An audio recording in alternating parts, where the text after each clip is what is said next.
The Gift of the Magi by O. Henry. $1.87. That was all. She had put it aside 1 cent, and then another, and then another, in her careful buying of meat and other food. Della counted it 3 times. $1.87. And the next day would be Christmas. There was nothing to do but fall on the bed and cry. So Della did it. While the lady of the home is slowly growing quieter, we can look at the home. Furnished rooms at a cost of $8 a week. There is little more to say about it. In the hall below was a letter box too small to hold a letter. There was an electric bill, but it could not make a sound. Also, there was a name beside the door. Mr. James Dillingham Young. When the name was placed there, Mr. James Dillingham Young was being paid $30 a week.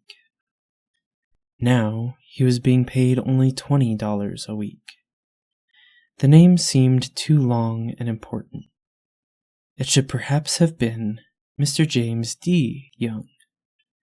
But when Mr. James Dillingham Young entered the furnished rooms, his name became very short indeed. Miss James Dillingham Young put her arms around him and called him Jim. You have already met her. She is Della. Della finished her crying and cleaned the marks of it from her face. She stood by the window and looked out with no interest. Tomorrow would be Christmas Day, and she had only $1.87 with which to buy Jim a gift. She had put aside as much as she could for months, with this result. $20 a week is not much. Everything had cost more than she had expected. It always happened like that. Only $1.87 to buy a gift for Jim. Her Jim. She had had many happy hours planning something nice for him. Something nearly good enough. Something almost worth the honor of belonging to Jim. There was a looking-glass between the windows of the room. Perhaps you have seen the kind of looking-glass that is placed in $8 furnished rooms. It was very narrow. A person could only see a little of himself at a time. However, if he was very thin and moved very quickly, he might be able to get a good view of himself. Della, being quite thin, had mastered this art. Suddenly, she turned from the window and stood before the glass. Her eyes were shining brightly, but her face had lost its color. Quickly she pulled down her hair and let it fall to its complete length. The James Dillingham Youngs were very proud of 2 things which they owned. One thing was Jim's gold watch. It had once belonged to his father, and long ago it had belonged to his father's father. The other thing was Della's hair. If a queen had lived in the rooms near theirs, Della would have washed and dried her hair where the queen could see it. Della knew her hair was more beautiful than any queen's jewels and gifts. If a king had lived in the same house, with all his riches, Jim would have looked at his watch every time they met. Jim knew that no king had anything so valuable. So Della's hair fell about her, shining like a falling stream of brown water. It reached below her knee. It almost made itself into a dress for her. And then she put it up on her head again, nervously and quickly. Once she stopped for a moment and stood still while a tear or two ran down her face. She put on her old brown coat. She put on her old brown hat. With the bright light still in her eyes, she moved quickly out the door and down to the street. Where she stopped, the sign said, Miss Sofronie, Hair Articles of All Kinds. Up to the second floor Della ran and stopped to get her breath. Miss Sofronie, large, too white, cold-eyed, looked at her. "Will you buy my hair?" asked Della. "I buy hair," said Miss Sofronie. "Take your hat off and let me look at it." Down fell the brown waterfall. $20, said Miss Sofronie, lifting the hair to feel its weight. "Give it to me quick," said Della. Oh, and the next 2 hours seemed to fly.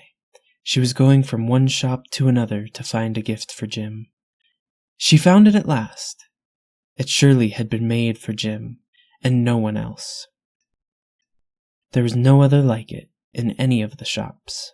She had looked in every shop in the city. It was a gold watch chain, very simply made. Its value was in its rich and pure material. Because it was so plain and simple, you knew that it was very valuable. All good things are like this. It was good enough for the watch. As soon as she saw it, she knew that Jim must have it. It was like him, quietness and value. Jim and the chain both had quietness and value. She paid $21 for it, and she hurried home with the chain and 87 cents. With the chain on his watch, Jim could look at his watch and learn the time anywhere he might be. Though the watch was so fine, it had never had a fine chain. He sometimes took it out and looked at it, only when no one else could see him do it. When Della arrived home, her mind quieted a little. She began to think more reasonably. She started to try to cover her sad marks of what she had done. Love and large-hearted giving, when added together, can leave deep marks.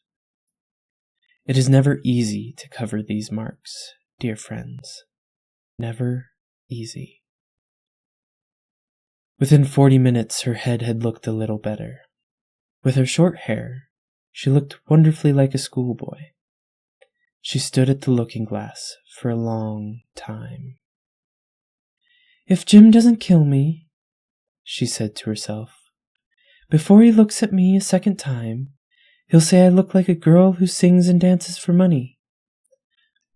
But what could I do? Oh, what could I do with $1.87? At 7, Jim's dinner was ready for him. Jim was never late. Della held the watch chain in her hand and sat near the door where he always entered. Then she heard his steps in the hall, and her face lost color for a moment.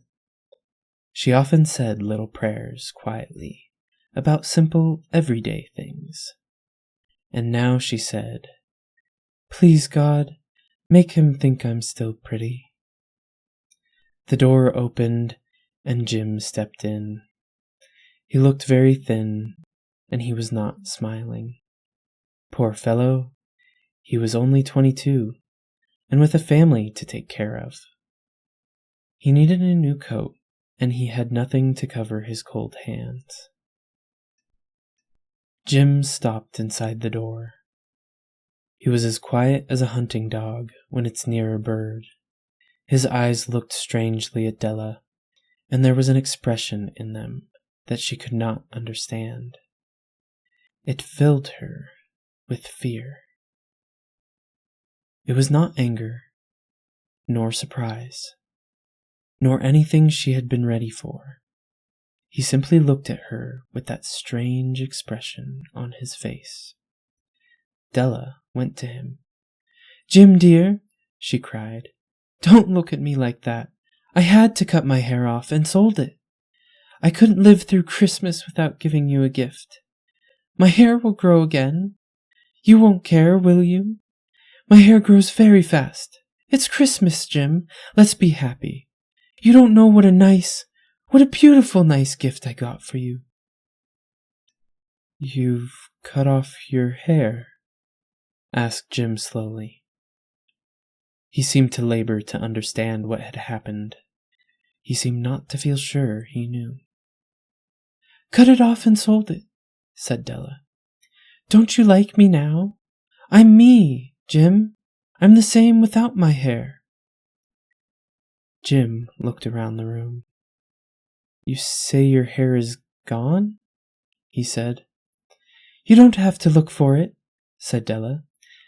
"It's sold, I tell you, sold and gone. It's the night before Christmas, boy. Be good to me, because I sold it for you.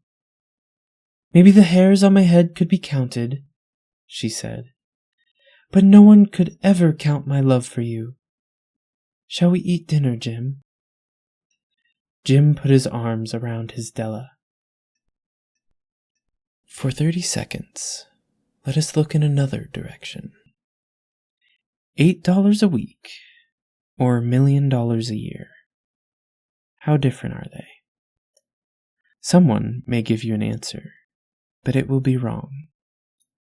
The Magi brought valuable gifts, but that was not among them. My meaning will be explained soon.